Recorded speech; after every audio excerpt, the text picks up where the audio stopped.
So for established brands, remember holiday campaigns don't have to be about sales.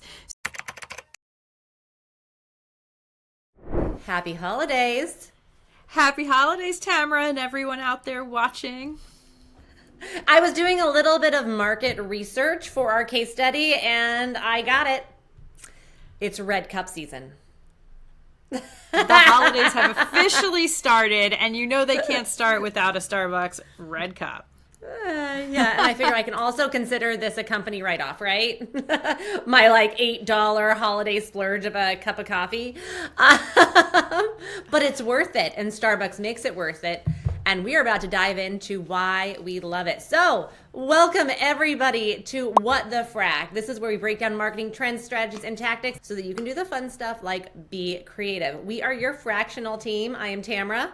And I'm Nicole. And today we are breaking down the red cup buzz. As always, we'll go through our fractional situation report where Tamara and I break down any company and campaign the way that a fractional executive would. We go through our wins and misses, and we tell you how you can take some of these pieces and implement them into your own marketing and business strategy. Yeah, and that's right. And honestly, the Starbucks buzz has been happening for a long time. So let's go to our situation report and see how Starbucks has created over 20 years of memories and garnered so much attention for starting our holiday tradition, right? Like they basically launch us into the holidays every year. We see the red cups and we're like, bam, it's time to start shopping and drinking really sugary, fantastic drinks. So let's look at the situation report. In our breakdown, we'll get a little bit of history of what Starbucks is doing. So every year, Starbucks releases a themed cup, a red cup. Now, they've been doing this since 1999, along with seasonal drinks like the infamous pumpkin spice latte. Now, these distinctive and usually red cups have a unique design each year representing some form of the holiday spirit. And Starbucks also just started giving away limited edition reusable cups. And along with that, you can get like a 50-cent discount if you bring this cup in to use it. So what is this doing? What are they trying to achieve by doing this marketing campaign? Well, is it that they have become a staple of our holidays, just a cornerstone, and that you can count on Starbucks throughout all of your holidays? What do you think, Nicole? Yeah, I mean, we're always looking at the outcomes, right, Tamara? We're looking at the bad and the good. And Starbucks is doing this not out of the kindness of their hearts, unfortunately. They're doing this because they want you to come to their coffee shop. They want to be the go-to coffee shop of the holidays. And quite frankly, the buzz strategy, I love that because it is so perfect and on point.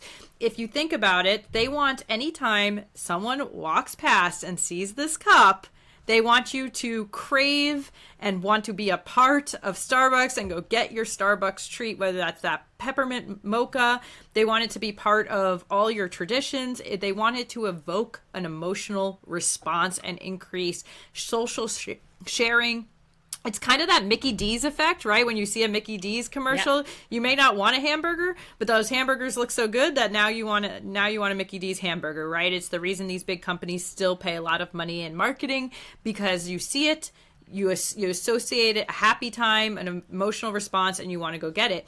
And of course, we always have to look at the bad outcomes too, right? If you're an executive or you're a marketer, you have to worry about there may be some bad outcomes and you want to mitigate as much as possible. So for Starbucks, they really have to think about, customers getting offended by the designs, making sure it's a pretty neutral design. You can't just design a cup and alienate all your customers who are not Christmas people, right? So we have to be careful of the design that's going on, alienating customers, making people feel in a bad space or invoke a bad, emotional response. But really, these are some of the outcomes that Starbucks is trying to hit. And Tamara, I think the buzz strategy... Yeah, and I think the buzz strategy is so genius. So do you want to go a little deeper into that? Yeah, absolutely. So first, let's look at what they're saying about their own strategy, right? They said that they're inviting everyone to color in the holidays in a way that's meaningful to them. And this is from Leanne Ferner, Executive Creative Director of Starbucks. So you dive into, okay, so that is the big picture, right?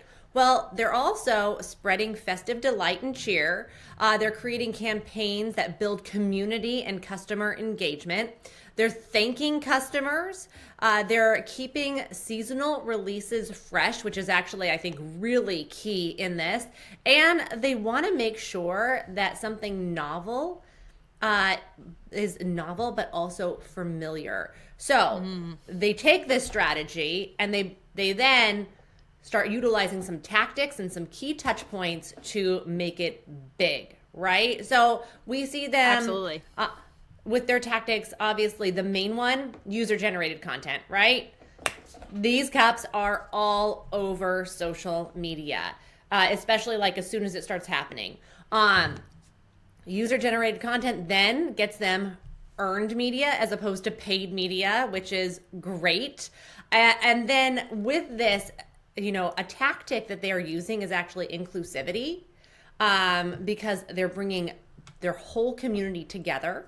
And one of my favorite tactics that they don't use every year, but they utilize a contest, which is another way of getting buzz and getting customers to come to your site, come to your store, and participate, right? So a few years ago, they allowed their own customers to design the look of their cup, which I love a contest when it's done well with a great purpose. And then with these tactics, you see them hitting all of the different customer touch points. So it's in their store, it's on all the multiple ad channels, social media channels, media, and PR. So all of that kind of starting from the customer, that user generated content, it just trickles out into everything. But I don't want people to think, oh, because they're using user generated content and contests and earned media and not paid media, that this is a free campaign. It definitely is not. There is a budget for this, right? So if you're a small business or a medium-sized business looking at doing something like this sort of strategy takes some money, because you have to create something in order for it to work. Now, I think, you can get creative and come up with other ideas of, how to create these, shareable moments, which we're going to get into. But looking at Starbucks in particular, there is a definite budget for this. This is their holiday marketing, right? And they put away a lot of cash in order to do this. But I think there's also a lot of challenges to making this, hit perfectly. What do you see as some of the main challenges that Starbucks faces with this sort of a holiday campaign, right? Yeah, and I think you're absolutely correct on all the points you made about user-generated content and the budget and all of those pieces. But one also thing to think about from a standpoint is that this was not an overnight campaign.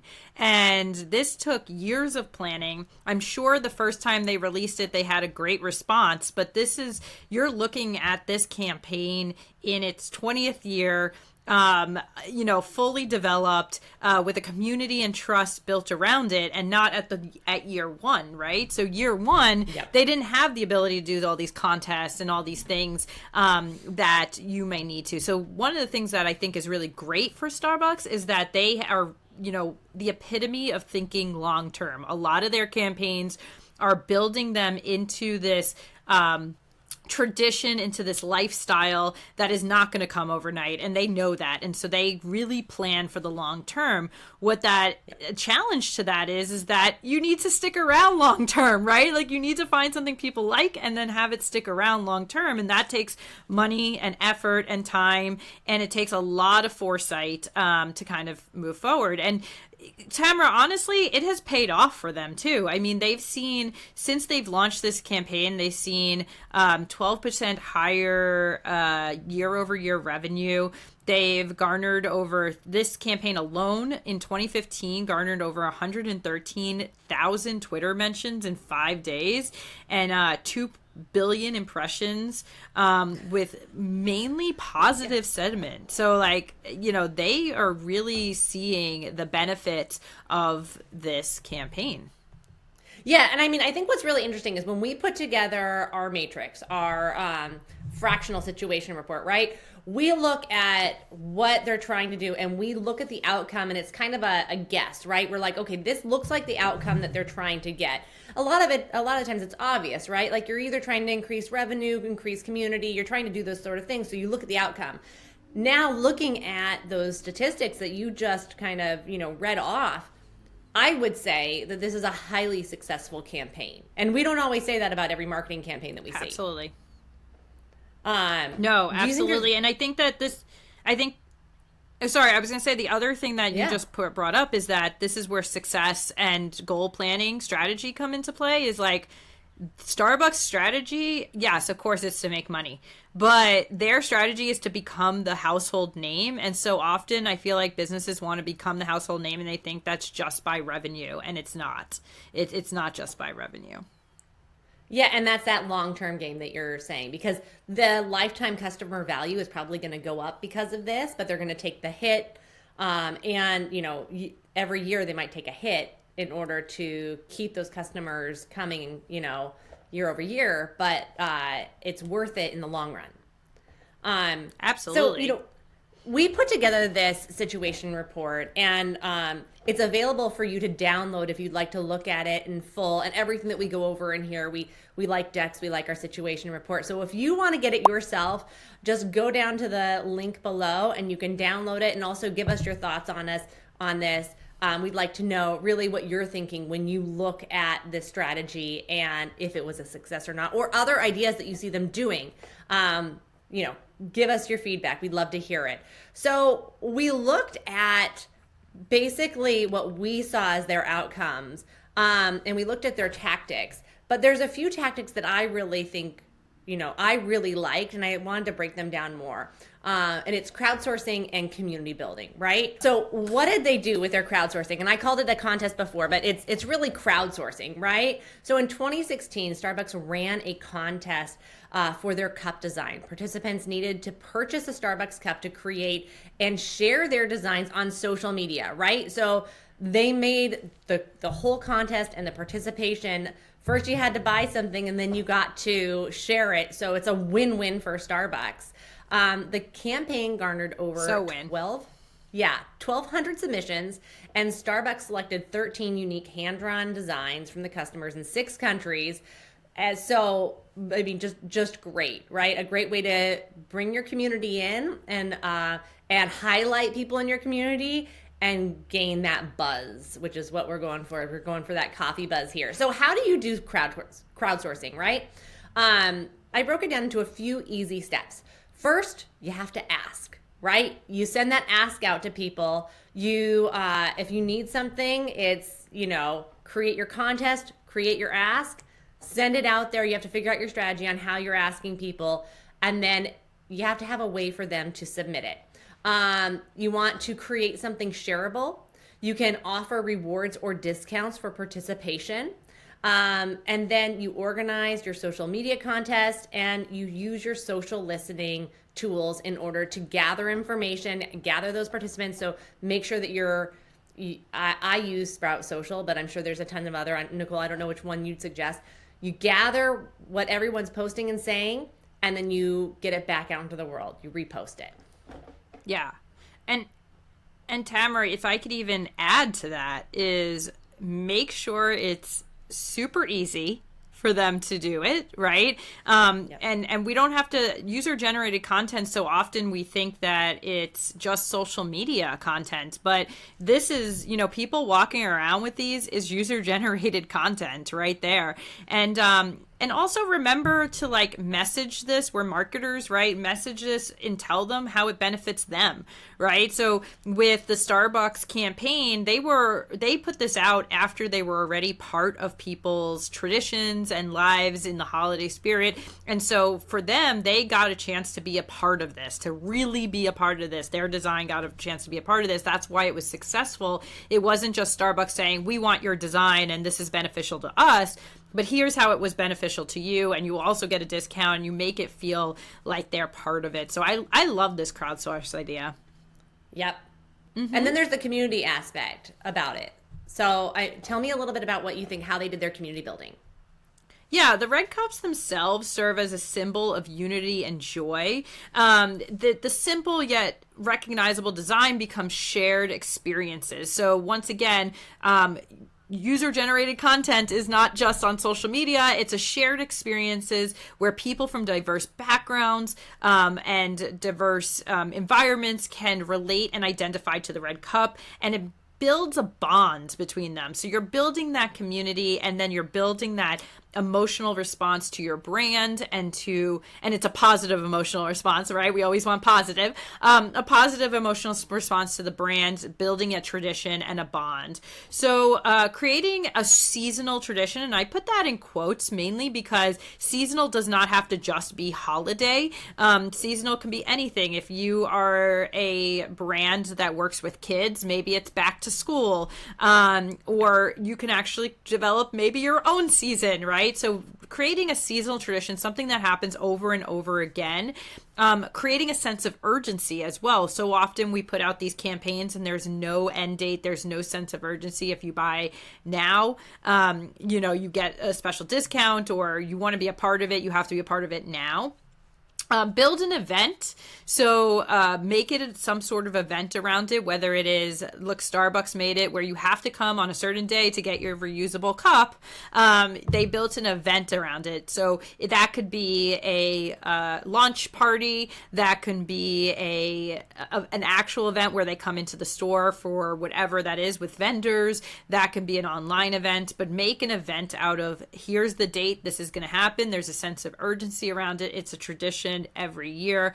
And then use UGC or user generated content prompts, right? Whether that's that contest, we want to see your design, post you and your friends having fun, share on social, use those prompts, let them know what that you want. And then corporate social responsibility campaigns. So using these campaigns to actually build your brand, not just your revenue, right? So making sure that it's out there, that whether it's PR, using it for PR, using it on your own social, for testimonials, build your brand and build your trust, and use those pieces, not just for revenue. So with those pieces, Tamara, we always think about wins and losses, right? Like, I think that how can we, I know, and like, we want to talk all about the wins and we're very positive, but there's also a good lessons in the losses. So where are your wins and losses? So I'm going to do something a little unconventional because we usually do a win and loss each. But when I was looking this up, I just found 2 wins that I loved. So let me tell you about my 2 wins. The first one is the 12 days of puppies. And there's a couple of reasons why I love this. But so to engage who doesn't with your love audience, puppies? Exactly. You got to tap into passions such as pets, right? So now LL Bean does the 12 days of puppies. It's an Instagram campaign. They do it annually. They invite followers to post dog photos and other features and gifts with, things that they can win. So it's a brilliant strategy because you're getting people to post what they love anyways, and it brings people a lot of joy. Anytime I think that you can add some dogs or some cats into a campaign, it's just for better or worse, a win. Yeah, and it's fun. And honestly, it's brilliant because they don't sell dog products, but they know their demographic enough to know that they love their dogs.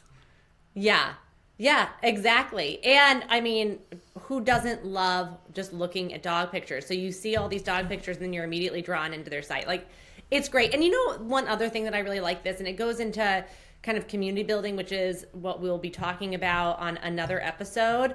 But it's meeting your audience where they are, right? Mm-hmm. And if people, love their dogs or, have a certain sort of passion, you're letting them do it without trying to elicit something from them, right? You're not trying to sell them anything. You're just simply saying, thanks for being a part of the community. Let's do something fun. Absolutely. And I think that's a big lesson here, Tamara. Like, I think we have another holiday episode coming up. And that's one of the big points, is that holidays marketing doesn't just have to be about revenue. It can be about building your brand, and they know that they're selling a lifestyle, and that lifestyle includes a puppy. Exactly. And so my other win, as I was kind of looking around and enjoying what other companies are doing for the holidays, I really do enjoy Google's Santa Tracker. And I think that this is another interesting way that a corporation engages with people, and it's a little outside of just trying. I mean, well, the argument would be like Google's always trying to get your information, right? But it's outside of what you'd think they'd be doing. And so every year Google creates the Santa Tracker. It's fun, it's engaging. They've also created some other interactive technology around the Santa Tracker this year.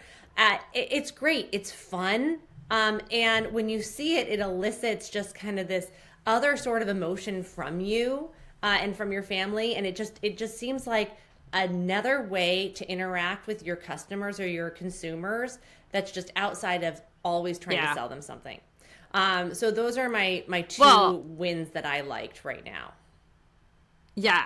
And let's be honest, Google, I'm sure, did not spend all this time building a Santa tracker, and it doesn't have things built in to, like, I don't know, use your data in some way. I mean, they're definitely there's definitely a success metric here that they're gaining that we just don't know about. But look at it. It's a great, during the holidays, companies are asking people to do a lot of things, and people are spending a lot of money, and there's a lot of things going on their to-do list. So if you can figure out something that's going to bring traffic to your site that doesn't ask them to buy something, you're just going to build a lot of brand recognition. And the one thing I do want to point out, though, Tamara, is you have this as a win with Google, but before Google came out with it, Macy's actually came out with a Santa tracker, an in-store Santa tracker, and it actually flopped. It was a fail. So yours is kind of a win-fail, a win-loss, because Macy's actually failed. And I think one thing to think about, too, is always remembering, looking at where your customers are in the political landscape, in the environmental and the economic landscape, right? If they are not ready for whatever product this is, or it is a little insensitive to some of your demographic, this could be a flop or a win, right? And so it's just about timing. And a lot of times with marketing, it's about timing. 100%. I think that's like right on. You're hitting the nail on the head there with what you're saying, because when we look at these campaigns, a lot of really great campaigns are just about catching lightning in a bottle, right? It's the right timing, the right people, the right location. You can do everything right and still something doesn't hit. And then you can replicate it another time and it takes off. So you really do have to just, I think in every case, you have to keep your data and your creativity, right? So yeah. And I think that's what makes marketing so unrelatable to people or unattainable to people, right? Is that idea that, it's just luck. It's not just luck. That's why we're here, and that's why we're talking about these, is because there's strategy behind it. But if you don't have the processes, you don't have the strategy, you're not set up to take advantage of an opportunity when you see it happen, then you're always going to be at a loss. But at times there's going to be these lightning in a bottle moments, like you just said, and if you are ready for them and you are strategized to take advantage of them, then you could have a win as well. So what were your wins and losses when looking at this? I'm actually going to start with my loss, only because it relates kind of to all the things we've been talking about. And my loss really is the Mickey D's hashtag Mick D stories. This is really where, right? Yep. This is basically Mickey D's thought everyone loved Mickey D's. They really did not read the room. They did not read the environment. They didn't read how people were feeling, or any of what was going on in the world. And they put out this hashtag Mick D's stories, thinking that they were going to get all these positive stories about people and their love for Mickey D's. And what happened was it was a complete failure, because everyone started posting all of the negative stuff.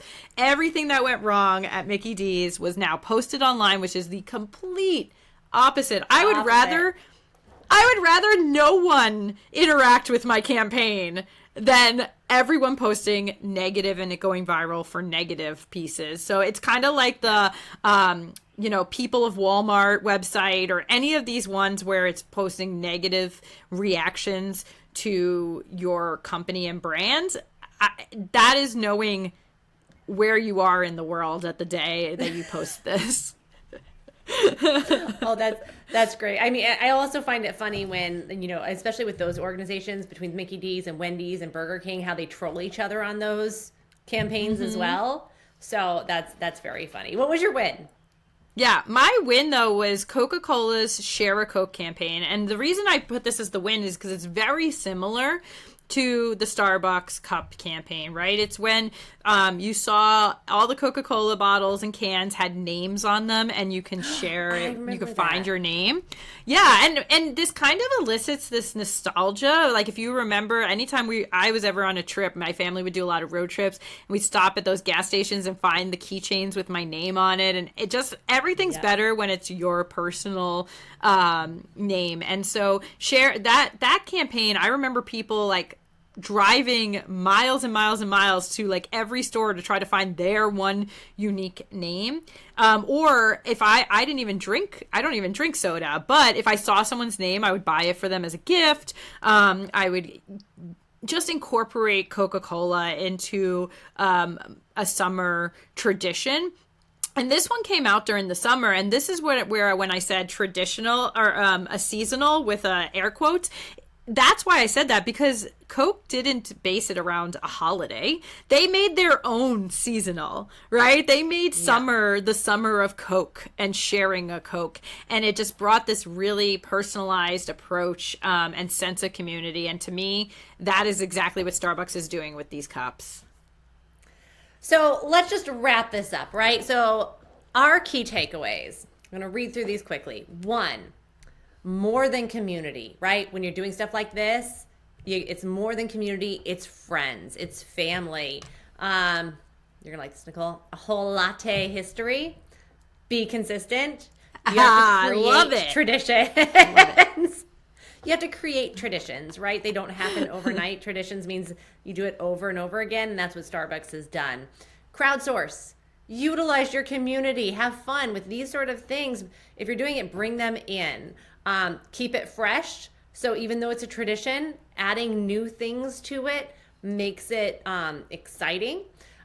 Make memories and be inclusive. So with that, how can an organization like a small, medium-sized, or enterprise business do something with this? So for small and new organizations, even though we looked at this and we said, Starbucks has this huge budget, so how on earth could I do something like this?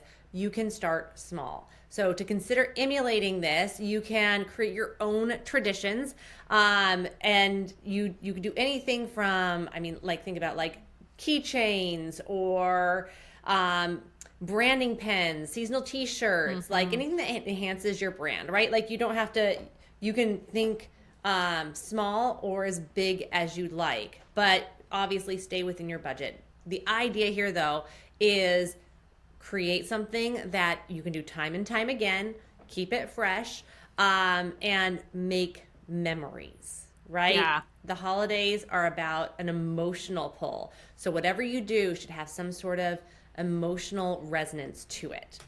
Nicole, what do you think established brands and big brands can do? Yeah, and one other thing to what you just said, we had a company that used to come to trade shows every year, and every year they would bring a different designed bag, and the first 100 people to the booth would get the bag, right? They are building their own tradition, and so remember, it's a long game. It's not going to happen overnight, but that is your tradition. So for established brands, remember, holiday campaigns don't have to be about sales. So sales and offers, everyone out there is going to send an email saying 25% off or buy, get a discount or a coupon or a free gift. It's all about sales and offers, but rather think about it like building a campaign that ties your build your brand, right? Your brand, your trust, who builds your community. We know that community is going to be the number one revenue driver in the next few years, and it's the number one thing that you can do for your brand, for the longevity of it. Try tying a campaign to a local charity or a nonprofit, or build an event, or like you said, a giveaway or a contest around it, and your brand will thank you, and so will your community. This will showcase your values, which will build the trust. It'll drive sales from customers eager to help you make a difference, and it'll drive sales for the next year completely to come. So it's not just about Q4, it is about the entire year of people being a part of your community. And that is it. That's what the Fractical. Well, don't forget to subscribe to us. We have more every single week. And Tamara, I kind of want to see all of our other buddies with their Starbucks red cups. So don't forget to tag us on social media. Yeah, and hit that subscribe button. We've got a troubleshooting episode that has to do with holiday product marketing, so don't miss that. And tell us your thoughts. If you want to download the situation report, hit the link below and we'll send it to you. All right, everybody. Happy holidays. Happy holidays.